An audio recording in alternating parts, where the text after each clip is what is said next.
She loves me. She loves me not. She loves me. She loves me not. Malungkot na naman ang kaibigan nating Aray at hindi dumadating ang kanyang kadate.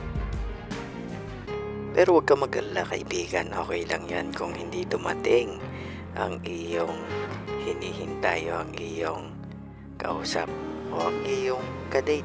Yan mo lang, mayroon darating na para sa iyo. Kaya naman sa video ito mga kaibigan, mga mutya sa pag-ibig ang pag-uusapan natin. Pero bago tayo magpatuloy, kung kayo ay bago lang dito sa aking munting channel at hindi pa nakasubscribe, pinutin nyo na ang subscribe button at notification bell para isa rin kayo sa unang makapanood kapag mayroon akong bagong upload. So ayun na nga mga kaibigan, Valentine's na naman, wala ka pa rin bianan. Single ka pa rin hanggang sa ngayon. Marami kang nililigawan kung ikaw ay lalaki, subalit palaging busted. Nako, baka kailangan mo ng mga ganare. So, baka kailangan mo ng mutya kaibigan, upang ikaw maging attractive sa mga kababaihan o kaya naman sa mga kalalakihan. Kung ikaw babae, magiging attractive ka sa mga kalalakihan. Kung ikaw naman lalaki, magiging attractive ka para sa mga kababaihan. Mahalin na mo sila at hindi ka nakakairita sa paningin nila. Kaya naman sa video ito mga mutya nga sa pag-ibig na mabisa, magaling ang pag-uusapan natin. At ang una nga ang mutya ng papaya. So ang mutya ng papaya makikita ninyo sa loob ng papaya kapag kayo nagbukas o nagbiyak ng papaya at mayroon kayo dong nakitang malaking buto na puting-puti. Di kaya ang kadalasan ng buto ng papaya mga itim. Kapag kayo may nakita dong malaking buto, kunin ninyo. Iyon ang mutya ng papaya.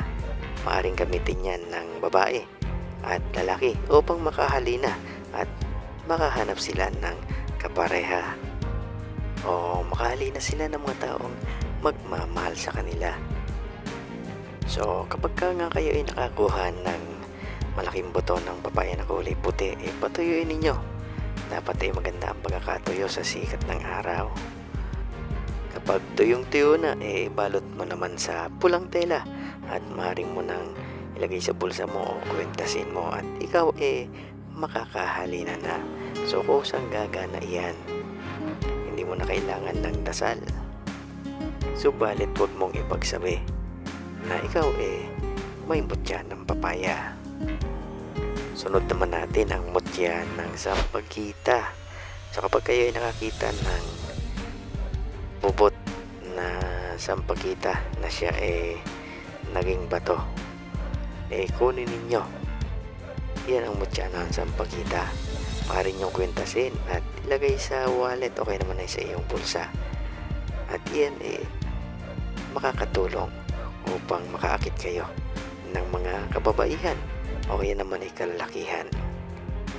So marami ako nakikitang peke niyan sa online, kaya mag-ingat kayo. Mas magaling kung kayo mismo ang makakuha ng mutya ng sampagita. So sana mo na makakakuha niyan mga kaibigan. Siyempre sa taniman ng mga sampagita. Sunod naman natin ang mutya ng dayap. Alam nyo ang dayap o yung lemon.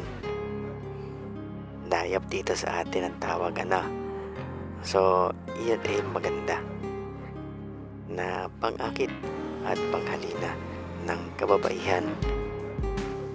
So saan naman makakakuha niyan bro, O siyempre makakakuha kayo niyan sa lemon o kaya naman sa dayap. Kapag nagbukas kayo ng dayap at yan pagpiga ninyo bato yung lumabas, kunin ninyo. Iyon ang mutya ng dayap. So ang gagawin mo lang dyan ilalagay mo o isusubo mo sa iyong bibig kapag kausap mo ang babaeng gusto mong mapa sa iyo o gusto mong mapaibig. Sunod naman natin mga kaibigan ang mutya ng langka. bukod sa maganda sa panganganak ang mutya ng langka, nako maganda rin iyang panghalina ng mga kababaihan. So saan naman makukuha yan mga kaibigan? Makakakuha kayo ng mga langka o ng mutya ng langka sa ilalim ng mga puno ng langka. O kaya naman kapag kayo mismo nagbiyak ng langka, ng hinog na langka, maaaring kayo may makitang mutya niyan. So yan ay buto na naging bato. Maaaring kutasin at ikaw magiging kahali-halina sa mga taong nasa paligid mo. Kaya naman tiyak na mapapaibig mo ang taong gusto mong paibigin. Subalit mag-ingat sa pagbili sa mga online. Marami rin ako nakikitang peking mutya ng langka. Mas magaling kung kayo mismo ang makakuha. Ang itsura nito ay parang buto ng langka. Subalit siya bato.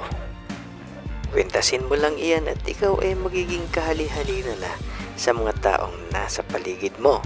Sunod naman natin ang mutya ng tahong. Ang mutya ng tahong ay maganda, kadala-dala ng mga kalalakihan. So kadalasan ang mutya ng tahong libon o yung isang buo siya na tahong na naging bato. So yan ay magaling na daladala ng mga kalalakihan. Saka tuwing sila manliligaw. Ganon din naman kung may makuha kayong bato sa loob ng tahong o yung parang perlas niya, yun ay magaling din at yun ang kanyang mutya. So makakakuha kayo niyan sa loob ng tahong kapag kayo ay kumakain ng tahong o kaya naman yung mga fossilized na tahong na naging bato, yung mga fossilized maaaring makuha ninyo yan sa mga karagatan o maaaring masisit mo yan sa ilalim ng dagat kasama ng mga buhangin. Sunod naman natin ang mutya ng tandang na manok. So kapag kayo nakakita ng ari ng tandang na manok, kunin ninyo at patuyin ninyo. Dapat ito yung tuyo. At iyan magagamit nyo. Magaling iyan sa panchicks. So kapag ikaw may daladalan yan, kahit ilang chicks at sabay-sabay at sila nagpanagpo, hindi sila mag-aaway-away. Subalit mga kaibigan, bibihira at mahirap makuha ang legit at totoong mutya. Kaya naman kapag nagkaroon ka niyan, ingatan mo at kung maaari walang ibang nakakaalam.